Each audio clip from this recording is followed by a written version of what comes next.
You say one can't give her like this. Now why I buy this hanger can't give her now? Hanger can't give Cynthia. Where you dey chop? Why did you want use hanger do abeg? Tell me. Wetin she want use hanger do? You no go understand. This hanger just be like gold for Cynthia hand. Because she anytime wey Cynthia dey find me come house, na him we discover say Cynthia pants dey always dey rough. He fucked up. Yes, I come ask her say wetin dey always dey make her pants dey rough. She talk say because of say she dey always dey squeeze her pants inside basket with una. So na here I come talk say make I buy am this hanger so she go fit dey hang her pants with una shirt for wardrobe.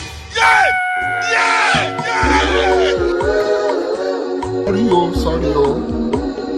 May God not allow them, make them kill you.